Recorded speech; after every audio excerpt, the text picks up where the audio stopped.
Right. I have you charted. We're being pursued and fired at by two armed cruisers. Space Ghost, 1966, was not just a colorful superhero cartoon.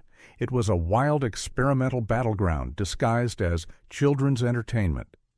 Behind the bright beams and bold poses, chaos erupts on the production floor.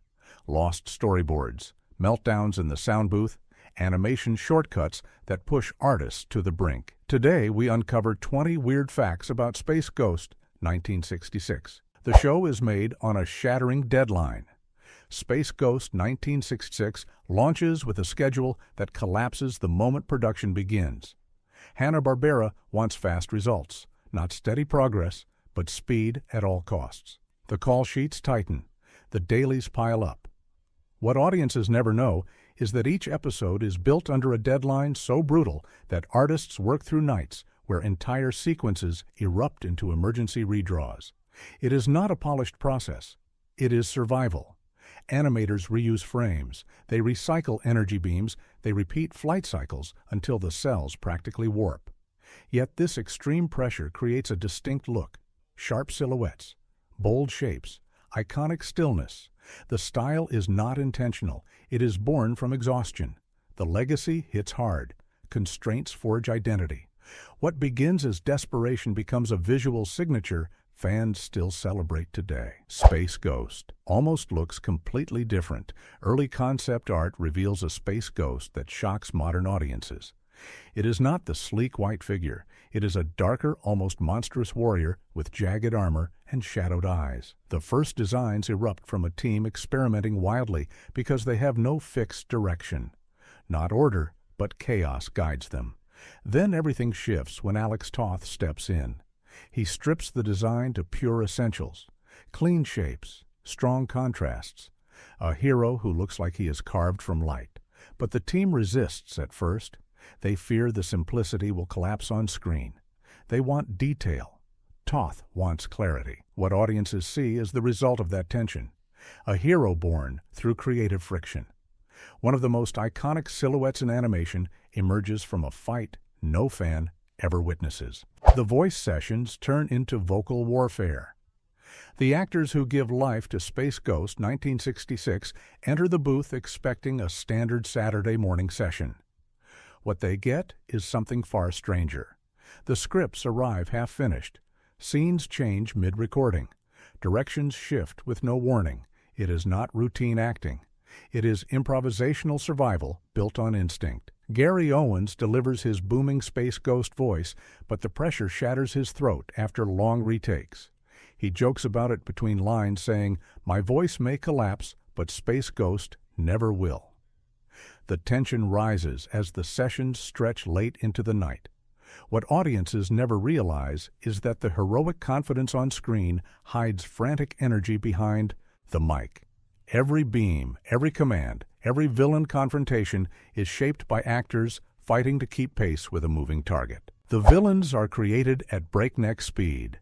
Hanna-Barbera needs villains, and they need them fast. Not months of development, but days, sometimes hours. Writers throw together wild ideas and artists sketch designs almost instantly. Zorak, Brack, Moltar. They erupt onto paper in a frenzy that feels like a storm tearing through the studio. It is not structured world building. It is raw electricity. The team grabs whatever works. Sharp angles, strange colors, alien shapes that look like nightmares drawn in haste. What shocks fans today is that many villains begin as doodles found on the edges of meeting notes. Yet these improvised enemies become legends. Kids fear them. Merchandise sells. Fan culture celebrates them. The chaos that should have destroyed the show instead transforms it. The Rogues Gallery feels unpredictable because it is unpredictable from the moment of creation. Sound effects come from dangerous experiments. The audio engineers working on Space Ghost 1966 refuse to settle for generic sci-fi sound cues. They want something that feels alive. So they experiment, not gently but dangerously. Metal sheets are struck with rods until they crack. Old test equipment is overloaded until sparks erupt. One engineer even swings a microphone near an exposed coil to capture a raw electric vibration. It is reckless. It is thrilling. It is the only way they believe they can create sounds worthy of a cosmic hero. What audiences get is a soundscape forged from real-world danger. Laser blasts, shield hums, teleport surges. They are not synthetic. They are pulled from moments where equipment nearly collapses. The result is intensity you can feel even today. A living sonic texture born from fearless trial and error. Alex Toth creates heroism through silence.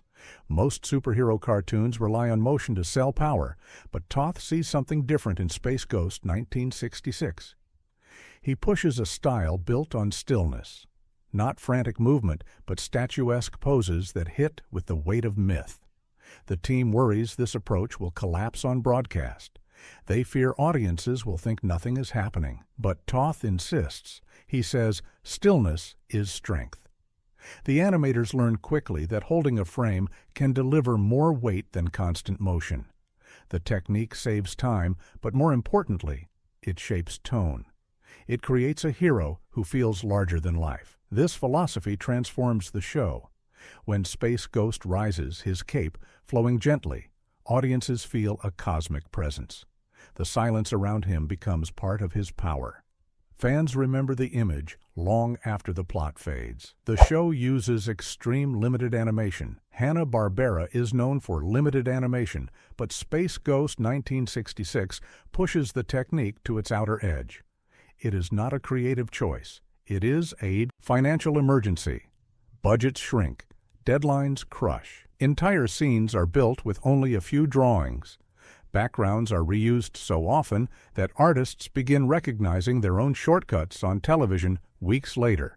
Yet this limitation becomes advantage.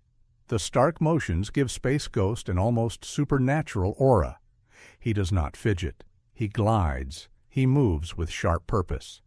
What fans never know is that animators sometimes produce entire sequences in one night using bold poses and quick transitions. It should feel cheap. Instead, it feels iconic. The limited animation does not weaken him. It defines him. The hero becomes a figure carved in light rather than a figure constantly in motion. The heat in the studio nearly breaks the team. The sound stages where Space Ghost 1966 is assembled often grow unbearably hot. Old equipment vents warmth into narrow rooms. Air conditioning fails. Artists sweat over desks while ink begins to stick. It is not a comfortable, creative space. It is a pressure cooker. During one intense stretch, a heat wave erupts and the temperature inside reaches levels that warp fresh cells.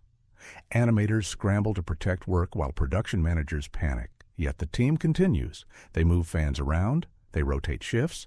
They drink water by the gallon.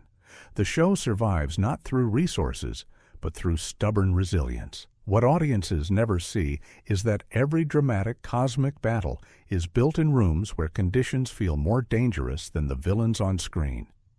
The struggle becomes part of the show's spirit. Moltar's design causes internal panic. When Moltar is introduced, the team at Hanna-Barbera reacts with shock.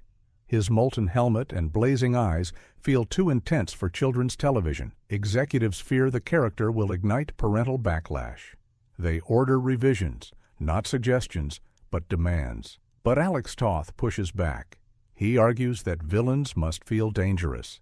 He sketches new versions, but keeps the core fireborn essence. The conflict escalates. Meetings erupt into heated debates. Eventually, a compromise emerges.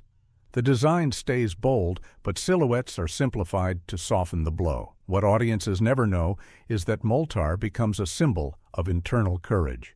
He proves the team can walk the razor edge between fear and fascination. The character later becomes a cult figure, a threat forged through studio tension and creative determination. The writers work without a map. The writing team behind Space Ghost 1966 receives vague outlines rather than detailed scripts. They operate blind. Not structure, but improvisation fuels every episode. Scenes switch order. Villains change motives overnight. Entire plots are rebuilt hours before recording. What fans never realize is that this chaos shapes the show's surreal rhythm. Space Ghost appears in one galaxy, then another, with no explanation, because the writers are racing to fill airtime. This unstable process creates moments of unintentional brilliance, sudden moral lessons, strange cosmic passages, abrupt tonal swings that feel dreamlike.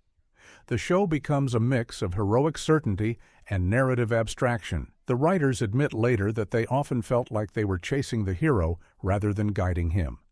The result is unpredictable storytelling that still fascinates audiences today. The mid-roll. Origin of Space Ghost's powerful voice. Gary Owens becomes the unmistakable voice of Space Ghost, but what fans never know is how much force he must generate to sustain that heroic tone.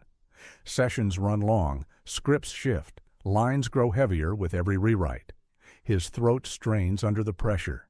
At one point during a late-night taping, he says, "This is going to tear my voice apart," then delivers a flawless, booming take anyway. It is not effortless strength. It is endurance built through grit. This is the perfect moment to say, go ahead and like and subscribe, because the next facts dive even deeper into the chaos behind the cape. Owens pushes through pain to create a voice that sounds unstoppable. His vocal commitment becomes one of the show's greatest weapons, a sound carved from real effort and determination. The show's cosmic backdrops hide a harsh reality. The cosmic worlds behind Space Ghost look limitless on screen, but the truth behind them is far smaller. Artists work in tight spaces with thin budgets and strict timelines. They must invent entire galaxies using minimal tools. Instead of sprawling paintings, they rely on quick layered shapes and color blocks that expand into vast star fields once filmed. It is not abundance. It is illusion crafted under pressure. Sometimes backgrounds are made so fast that painters forget details, only noticing mistakes when episodes air. Yet the simplicity becomes part of the show's dreamlike power. What audiences see as infinite cosmos is really desperation transformed into style.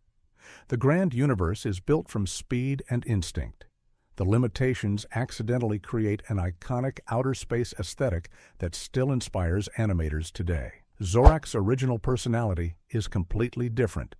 Zorak is remembered as a vicious insectoid villain with a voice like shattered glass. But he does not start that way. Early drafts portray him as a cold, calculating presence with little emotion. The team worries this version will collapse on television. They need edge. They need unpredictability. Then a voice test changes everything. When the performer unleashes a harsh, snarling delivery, the room freezes. Suddenly, the villain feels alive. Writers rewrite scenes on the spot, shaping Zorak into a creature driven by rage rather than icy logic. The shift is immediate and explosive. It is not slow development. It is a lightning strike moment. The transformation defines him. His voice becomes a weapon. His temper becomes story fuel. A character once headed for obscurity becomes one of animation's most memorable fiends. The animation team invents new techniques to survive. The pace of Space Ghost, 1966, pushes animators to their breaking point. Standard methods collapse under deadlines. They invent shortcuts on the fly. Instead of drawing full movements, they create transitional smears and bold silhouette flashes that imply speed without actual motion. It is not artistic indulgence. It is survival strategy.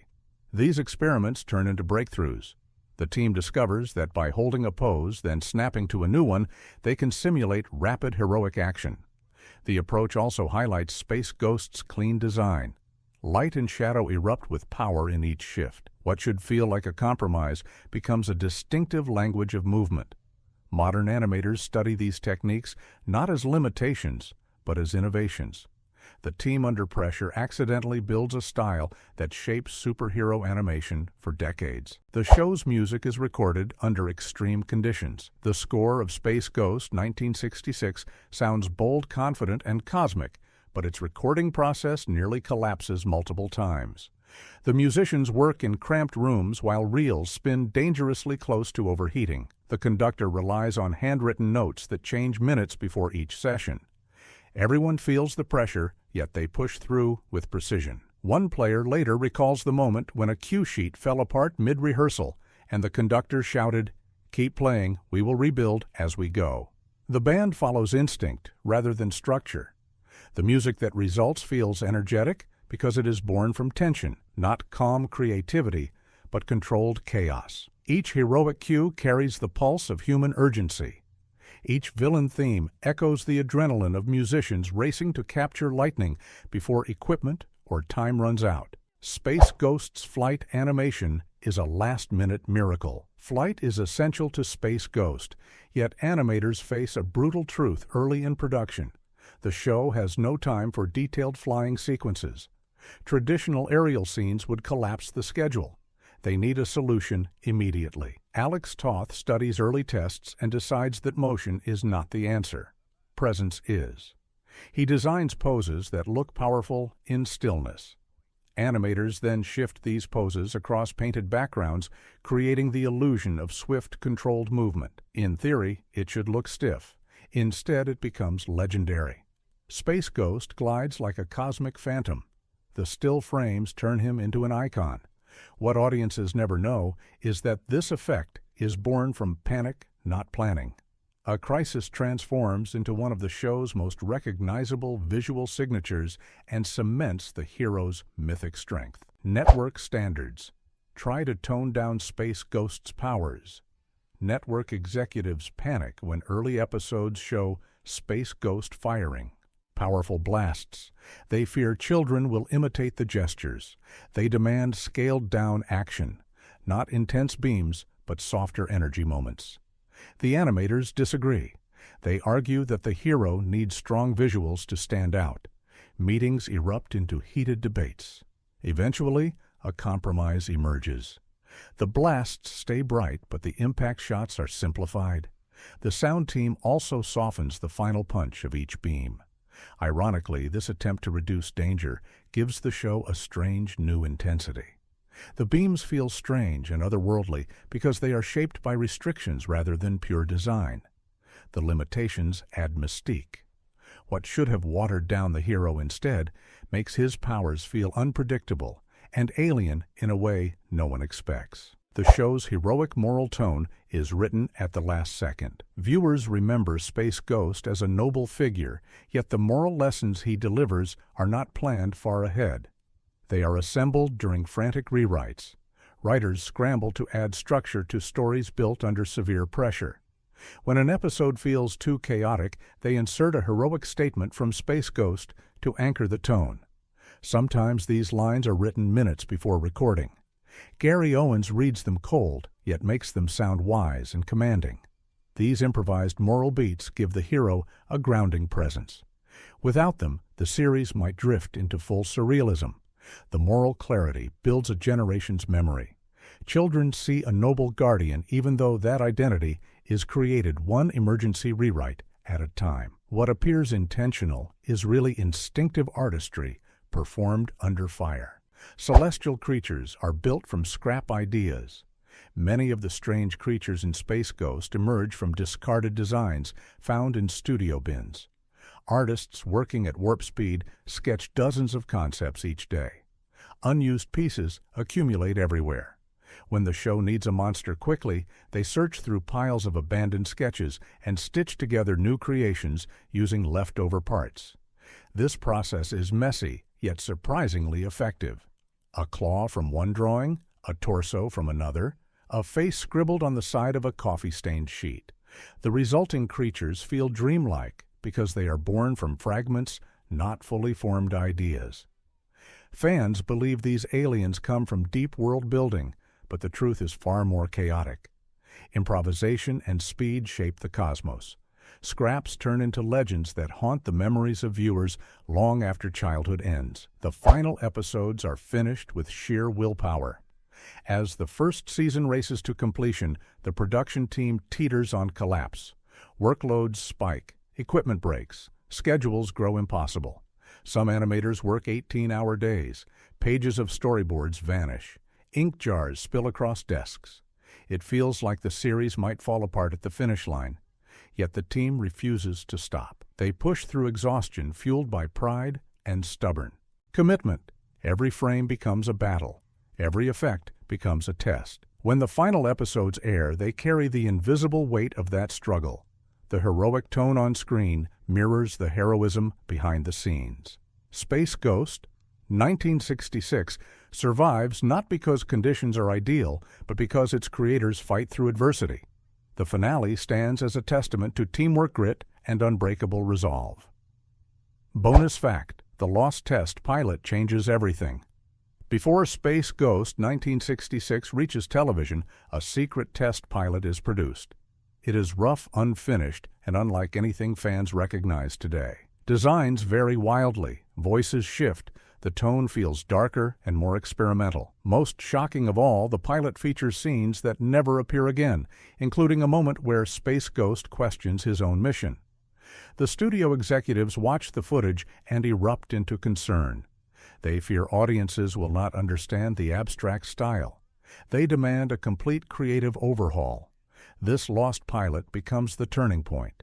It pushes Alex Toth and the team to rebuild the show with clarity and bold simplicity.